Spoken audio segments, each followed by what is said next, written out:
কারণ আপনি সব কাগজপত্র জমা করেছিলেন? হ্যাঁ, সব জমা করেছিলাম। হিয়ারিং এ গেছিলেন? হ্যাঁ তারপরে আপনাকে ডিলিট করে দেওয়া হলো? হ্যাঁ সব যা যা ওনারা চেয়েছিলেন তাই সব জমা আধার কার্ড দিয়েছিলেন? সব রকম দিয়েছি। হ্যাঁ, এই তো আজকে নাম লিস্ট পেলেও দেখিন।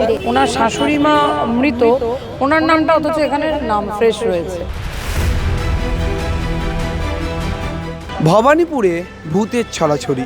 রাজ্যের মুখ্যমন্ত্রী মমতা বন্দ্যোপাধ্যায় বিধানসভা কেন্দ্রেই একাধিক ভূতের খোঁজ পেয়েছে নির্বাচন কমিশন। তার কারণ, যে চূড়ান্ত ভোটার তালিকা ইতিমধ্যে প্রকাশ হয়েছে সেই ভোটার তালিকায় অ্যাডজুডিকেশনের সঙ্গেই রয়েছে ডিলিটেড বিষয়টিও। আর সেই ডিলিটেড অর্থাৎ যাদের ডিলিট করে দেওয়া হয়েছে অভিযোগ তারা নাকি দিব্যি বহাল তবিয়াতে জীবিত রয়েছেন। আমি এই মুহূর্তে দাঁড়িয়ে রয়েছি ভবানীপুর কেন্দ্রের 93 নম্বর পার্ট সহ একাধিক পার্ট যে সমস্ত এলাকায় রয়েছে সেই 74 নম্বর ওয়ার্ডে। আর সেখানে আমার সঙ্গে দুজন রয়েছেন। তাদের অভিযোগ যে তাদের নাকি নাম নির্বাচন কমিশনের তরফে যে লিস্ট বেরিয়েছে সেই লিস্টে ডিলিট করে দেওয়া হয়েছে। আমার হাতে যে লিস্টটি রয়েছে এই লিস্টের নাম রয়েছে আপনার 28 নম্বরে, 28 নম্বর সিরিয়ালে। আপনাকে ডিলিট করে দেওয়া হয়েছে, মানে কি দেখলেন লিস্টে, প্রথম কি শুনতে পেলেন? ডিলিট করা আছে। হ্যাঁ, ডিলিট করা আছে। কি লেখা আছে নামের কি উপরে?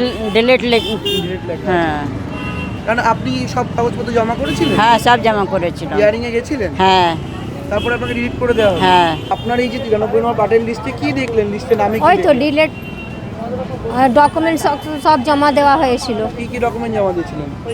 আমার বিয়ের কার্ড দিয়েছিলাম, ভোটার দিয়েছি, সব যা যা ওনারা চেয়েছিলেন তাই সব জমা আধার কার্ড দিয়েছিলেন? সব রকম দিয়েছি। ম্যারেজ সার্টিফিকেটও দিয়েছি। তারপরে আপনার সব নাম ডিলিটেড লেখা রয়েছে? হ্যাঁ, এই তো আজকে নাম লিস্ট পেলেও দেখিন। তার মানে এবার কি করণীয়, মানে এবার কি করবেন? কমিশন থেকে কোনো খবর বা কিছু আবেদন করার বিষয় কাউন্সিলের সাথে কথা হয়েছে? এবার কি করবেন? এবার কি করবো, দিদি যা বলে চিন্তা হচ্ছে? চিন্তা হচ্ছে। হবে না, ভোটের নাম নেই তো চিন্তা তো হবেই। কি মনে হচ্ছে? দেখি আর কি করি, এখন মাথায় আসছে না কি করব। কিরকম চিন্তা হচ্ছে নামের পাশে যখন দেখলেন ডিলিটেড লেখা রয়েছে? কি মনে হলো তখন? মন তো খারাপ হবেই, কেন অতদিন ধরে ভোট দিচ্ছি আর লিস্টে নাম নেই, সেটা তো হবেই। এরকম আপনাদের মধ্যে কতজনের নাম নেই বলে শুনছি ডিলিট লিখে দেওয়া হয়েছে মনে হচ্ছে? আমাদের এখন আমরা দুজনেরই শুনেছি। আমাদের ফ্যামিলির সবার নাম আছে, শুধু আমারই নাম নেই। এনারও পুরো ফ্যামিলির নাম আছে, এনার নাম নেই। একই বাড়িতে থাকি আমরা দুজন। তারা অভিযোগ করছেন তাদের নাম এই লিস্টে যেভাবে রয়েছে তার পাশে লেখা রয়েছে ডিলিটেড। আমার সঙ্গে রয়েছেন কাউন্সিলর দেবলনাদি। দেবলনাদি, যদি একটু আমাদের বলেন বিষয়টি, যে আপনার ওয়ার্ডে বা এই যে পার্ট নম্বর 93, এই পার্ট নম্বরে নাকি একাধিক জীবিত মানুষকে মৃত বানিয়ে দেওয়া হয়েছে, অর্থাৎ ডিলিটেড করে দেওয়া হয়েছে। এই বিষয়টা ঠিক কী অভিযোগ আপনাদের? এই বিষয়টা হচ্ছে যে এসআইআর এর লিস্ট আজকে কারেকশন হওয়ার পর বেরিয়েছে, তাতে আমরা একাধিক পার্টে দেখতে পাচ্ছি ভুল ত্রুটি অনেকটাই লক্ষ্য করা যাচ্ছে।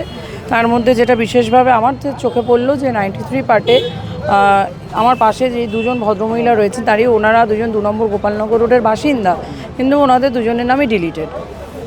একটু আমার হাতে লিস্টটি রয়েছে, আপনি একটু দেখান যে একদম প্রথম পৃষ্ঠাতে দেখছিলাম। আর হ্যাঁ। যাদের মৃত রয়েছেন তাদের নাকি এরকম বলা হচ্ছে যে বাড়ির পেছনে গলিতে উনি থাকেন, ওনার শাশুড়ি মা মৃত, ওনার নামটা অথচ এখানে নাম ফ্রেশ রয়েছে, কাটেনি নামটা, ডিলিশন হয়নি।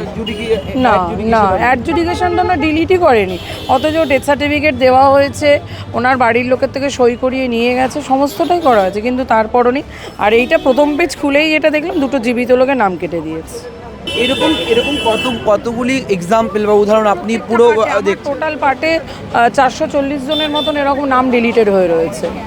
আমার ড্রাফট লিস্ট এই মানে যেটা লাস্ট বেরিয়েছিল ওতে ছিল আপনার 21,000 আপনার 611 মতন, এখন তারপর কেটে কুটে এলো আপনার 21,171 মতন এরকম এসেছে। এই আমি সব মার্কিং করে করে বসে বসে সব তাই দেখলাম যে কীভাবে কি করা যায়। তার আগে আমার ছিল 28,000 মতো ভোটার, এই যে আমি সব 28,285 ছিল, তারপর 21,611 জন হলো, এখন 21,171 হয়ে গেল, প্রায় আপনার 440 জনের মতো ডিলিট করে দিল। আর ইনি যিনি এসছেন, যাকে দেখতে পাচ্ছেন, ইনি হচ্ছেন ওই যুগ্নু বাসফোরের ওনার বৌমা। ওনার শাশুড়ি মারা গেছে ডিসেম্বরের 18 তারিখে, কিন্তু তাও ওনার নামটা রয়ে গেছে। শুধুমাত্র জীবিতকে মৃত বানিয়ে দেওয়া নয়, শুনতে অত্যন্ত হাস্যকর হলো একটি খবরও পাওয়া যাচ্ছে যে মৃত যিনি তাকে নাকি দিব্যি বহাল তবিয়াতে ভোটার লিস্টে রেখে দেওয়া হয়েছে। আপনার শাশুড়ি মারা গিয়েছেন ডিসেম্বরে, তার নাম রয়ে গেছে? হ্যাঁ, কি দেখলেন লিস্টে? আমি দেখলাম আমার শাশুড়ির নাম লিস্টে আছে, আমি বিএলওকে এই ডেথ সার্টিফিকেটের জেরক্স, তারপরে যত ডকুমেন্টস আছে সব দিয়েছি, ফর্ম ফিল আপ করেছিলাম। ওনার বেঁচে ছিল তখন এসআইআর শুরু হয়েছিল, তারপরে 18 তারিখে উনি মারা যান। তারপরে আমি ওনার সব কিছু দিয়েছি বিএলওকে, আমার সিগনেচারও নিয়েছে।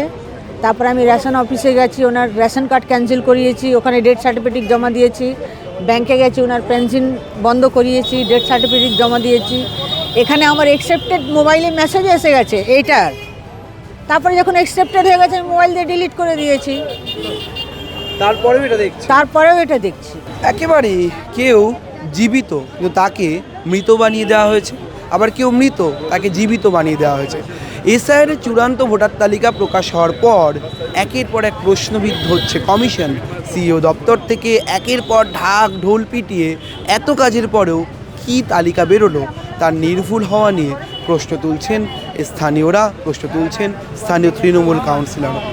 ক্যামেরায় সুমন দাসের সঙ্গে রমেন দাসের রিপোর্ট, সংবাদ প্রতিদিন .in। এবারে ভাই ভোটের লড়াই এই এখানেই দেখবো।